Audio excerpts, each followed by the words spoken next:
Assalamualaikum warahmatullahi wabarakatuh. Bismillah, alhamdulillah, wassalatu wassalamu ala rasulillah sallallahu alaihi wasallam. Annyeonghaseyo, selamat bergabung, selamat berjumpa lagi di Hanguk Channel. Yang mana di channel ini kita belajar bersama untuk mempelajari tata bahasa Korea atau grammar bahasa Korea. Nah, meskipun kita bukan pujangga yang pandai merangkai kata, namun setidaknya kita belajar tata bahasa untuk bisa berbicara. Langsung saja teman-teman, untuk pembahasan kita kali ini tetap untuk membahas grammar bahasa Korea, yaitu tentang akhiran kunyo atau guna. Bagaimana pembahasan tentang kunyo atau guna ini sebagai akhiran atau ending dalam kalimat? Langsung saja kita bahas bersama-sama berikut ini. Nah, langsung saja teman-teman untuk pembahasan grammar bahasa Korea untuk pertemuan kita kali ini, yaitu kita akan membahas tentang akhiran atau ending dalam suatu kalimat yang berbentuk yaitu akhiran kunyo atau guna. Untuk yang kunyo atau guna ini sering digunakan dalam percakapan bahasa Korea. Untuk yang kunyo ini adalah bentuk resmi atau bentuk yang sopan, bisa digantikan juga dengan menggunakan guna. Kalau guna ini adalah bentuk yang kurang sopan atau untuk percakapan antara orang yang sudah akrab atau orang yang umurnya lebih rendah, ya seperti itu ya. Ini untuk guna. Jadi maksudnya bukan sopan, tidak kurang sopan, itu adalah untuk percakapan sehari-hari antara teman yang sudah akrab ya, seperti itu. Lalu fungsinya untuk akhiran kunyo atau guna ini apa? Fungsinya pola kalimat dalam bahasa Korea yang menggunakan akhiran kunyo ini adalah pola kalimat dengan akhiran ini adalah mengungkapkan bentuk kejutan atau terkejut atau terheran atau seruan ketika mengetahui suatu hal, baik itu secara langsung atau mendengar dari orang lain. Jadi fungsi dari kunyo atau guna ini adalah bentuk akhiran yang disitu adalah mengungkapkan bentuk kejutan atau rasa terkejut atau heran ya. Tidak seperti yang diduga atau yang dipikirkan, atau bentuknya itu adalah bentuk seruan ketika mengetahui suatu hal baik secara langsung ataupun mendengar dari orang lain ya, seperti itu. Ini fungsi dari penggunaan kunyo atau guna. Nanti kita akan memberikan contoh-contohnya agar lebih jelas untuk memahami bagaimana penggunaan kunyo atau guna ini. Tetapi sebelumnya kita tuliskan dulu rumusnya seperti ini, agar kita bisa ketika nanti kita menggabungkannya dalam kalimat bahasa Korea, kita bisa mudah ya untuk menggabungkannya pada kata kerja atau kata sifat atau kata benda, karena rumusnya sedikit berbeda-beda tapi mirip ya. Langsung saja rumusnya untuk penggunaan kunyo ini bisa masuk pada kata kerja, kata sifat, kata benda, dan juga kata kerja bentuk lampau. Ini untuk kata kerja plus nen kunyo atau nen guna, ini pakai nen kunyo atau nen guna, ini untuk kata kerja. Lalu untuk kata sifat ya, kata sifat plus kunyo atau guna, ini untuk kata sifat. Jadi untuk kata sifat tidak menggunakan nen, langsung ditambahkan kunyo atau guna. Lalu untuk kata benda, yaitu kata benda plus i kunyo atau i guna. I-nya ini adalah ditempelkan pada kata benda, boleh ditambahkan ataupun tidak menggunakan i juga boleh. Tapi ini kalau i ini adalah menggunakan i ini untuk kata benda ya. Boleh ditambah i ataupun tidak menggunakannya bisa. Ini untuk kata benda, yaitu kata benda plus i kunyo atau kunyo saja atau i guna. Ini untuk kata benda. Lalu berikutnya yaitu kata kerja. Ini ada lagi, yang ini adalah kata kerja biasa, yang di sini adalah kata kerja yang bentuk waktu lampau. Maka rumusnya menggunakan kata kerja plus as kunyo atau os kunyo atau guna ya. Jadi menggunakan seperti ini rumusnya. Kata kerja as kunyo atau os kunyo atau guna. Ini untuk kata kerja yang bentuk lampau. Nah teman-teman, langsung saja bagaimana cara mengaplikasikan rumus yang sudah kita bahas tadi ketika kita lekatkan atau kita gabungkan dengan kata-kata, baik itu kata kerja, kata benda ataupun kata sifat. Untuk lebih jelasnya bagaimana penggabungan rumus kunyo atau guna tadi ketika kita gabungkan pada kata, langsung saja kita lihat tabel berikut ini agar lebih jelas untuk memahami bagaimana pemasangannya. Langsung saja kita lihat tabel berikut ini. Jadi di sini kita membuatkan tabel yang berisikan tentang bagaimana pengaplikasian rumus yang sudah kita bahas tadi, yaitu rumus menggunakan kunyo ketika kita gabungkan dengan kata-kata, baik itu kata benda, kata kerja, ataupun kata sifat. Di sini ada beberapa kata dasar, yaitu kata haksengida. Ini yang di sini ini adalah menggunakan rumus kunyo, karena di sini yaitu kata benda dan juga kata sifat. Jadi menggunakan kunyo. Lalu di sini ada kata kerja, ya, kata dasarnya yaitu berupa kata kerja, maka menggunakan rumus nen kunyo. Langsung saja kita bahas satu persatu. Untuk kata haksengida ini kata benda ya, menggunakan kunyo.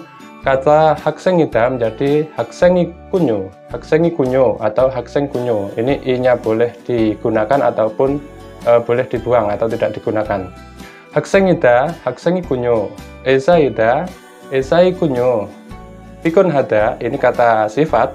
Pikun hada menjadi pikun hakunyo. Karena kata sifat langsung menggunakan kunyo ya. Tebda menjadi teb kunyo. Lalu di sini ada kata kada menjadi ganen kunyo. Di sini karena kata kerja ya, bukan kata sifat. Sada menjadi sanen kunyo. Undung hada, undung hanen kunyo. Mandelda, mandenen kunyo. Untuk kata mandelda ini kata yang tidak beraturan, jadi untuk kata mandelda ini berakhiran dengan huruf riel, maka ketika digabungkan dengan nen kunyo, maka ini rielnya dihilangkan, jadi menjadi mandenen kunyo. Ya, mandelda menjadi mandenen kunyo. Nah, selanjutnya teman-teman, agar lebih mudah kita untuk memahami bagaimana penggunaan akhiran kunyo dalam kalimat, langsung saja kita akan memberikan beberapa contoh kalimat yang menggunakan akhiran kunyo. Bagaimana contoh-contohnya? Langsung saja kita lihat contoh-contoh berikut ini. Nah, langsung saja teman-teman kita berikan contoh-contoh kalimat yang menggunakan kunyo dalam bahasa Korea seperti yang sudah kita bahas tadi. Seperti fungsinya bahwasanya kunyo ini adalah mengungkapkan suatu kesan terkejut atau bentuk seruan atau terheran ya. Jadi terkejut di sini bukan meloncat seperti itu, bukan, tetapi apa yang dikatakan itu tidak terfikirkan sebelumnya atau tidak terduga. Jadi sebelumnya tidak terfikirkan, lalu melihat sesuatu hal yang tidak terduga ya, seperti itu. Jadi pikirannya itu ada kesan terkejutnya. Langsung saja kita contohkan yang pertama. Nuni napa kunyo, penglihatanmu buruk. Ya, penglihatanmu buruk ini tidak sebelumnya tidak terfikirkan bahwa penglihatannya buruk, lalu di sini mengetahui bahwa ternyata penglihatannya buruk. Penglihatanmu buruk di sini menggunakan kunyo berarti menunjukkan sebuah ekspresi terkejut atau heran ya, seperti itu ya. Tidak terduga sebelumnya. Contoh yang berikutnya, es krimnya jualan kunyo. Kau benar-benar suka es krim. Mungkin sebelumnya tidak tahu kalau dia itu suka es krim, kemudian akhirnya ternyata banyak makan es krim, akhirnya mengungkapkan kata-kata ini. Jadi ini adalah bentuk yang seruan atau terkejut, ternyata suka ya. Es krimnya jualan kunyo. Kau benar-benar suka es krim. Contoh yang ketiga, kamkie kolio kunyo. Kau sudah terkena flu. Jadi ekspresinya sama ya. Contoh yang 4, kari kunyo, musim gugur ya. Di sini kata benda menggunakan i kunyo atau langsung kunyo boleh. Musim gugur ini bentuk kaget, mungkin dikiranya belum musim gugur seperti itu ya. Nah, bisa dipahami seperti itu, maksudnya ada terkejut, kaget seperti itu ya. Contoh yang nomor 5, kebuni tunanan kunyo, dia sudah pergi atau dia pergi. Ya, ini bentuk terkejut, tidak diduga atau tidak terpikirkan sebelumnya, mungkin dikiranya belum pergi, ternyata sudah pergi. Kebuni tunanan kunyo, dia pergi. Berikutnya kita tambahkan lagi kalimat bentuk percakapan ya, ada A dan B. A mengatakan, Budi siga, ibune carel to bakwassoyo. Budi sudah ganti mobil lagi. Lalu B menjawab, Greo, Budi sinen 정말 돈이 많군요. Benarkah begitu? Budi benar-benar banyak uang. Ini ada bentuk terkejut atau kaget ya. Dengan informasi yang diberikan yaitu bahwasanya Budi itu sudah ganti mobil lagi. Jadi di sini menggunakan Budi sinen 정말 돈이 많군요. Budi benar-benar banyak uang. Ini bentuk suatu ekspresi kaget atau terkejut seperti itu ya. Contoh kalimat percakapan yang berikutnya ada A dan B. A mengatakan, Tensi isahaseo, ibu ni uri ohesa sajang ni miseo. Den, ucapkan salam, beliau ini adalah bos perusahaan kita. B menjawab, sajang ni misi kunyo. Annyeonghaseyo. Oh, Pak Bos, selamat pagi. Ini sajang nim adalah kata benda ya. Kita tambahkan kunyo, berarti adalah menunjukkan suatu ungkapan yang terkejut atau kaget ya. Sajang nim misi kunyo. Annyeonghaseyo. Oh, Pak Bos. Dikiranya bukan Pak Bos, ternyata Pak Bos ya. Ada kesan terkejut ketika ada informasi dari orang lain atau yang dilihat sendiri. Lalu diucapkan annyeonghaseyo, selamat pagi atau selamat siang, seperti itu. Contoh percakapan yang berikutnya ada A dan B. A mengatakan, "Usan isoyo, 지금 밖에 비가 와요. Apa kau punya payung? Di luar sekarang sedang hujan." Lalu B menjawab, "정말 비가 오는군요. 우산이 없는데 어떻게 하죠?" Wah, benar-benar hujan. Aku tidak punya payung. Bagaimana ini? Di sini yang menggunakan kunyo adalah kata bika oda, turun hujan.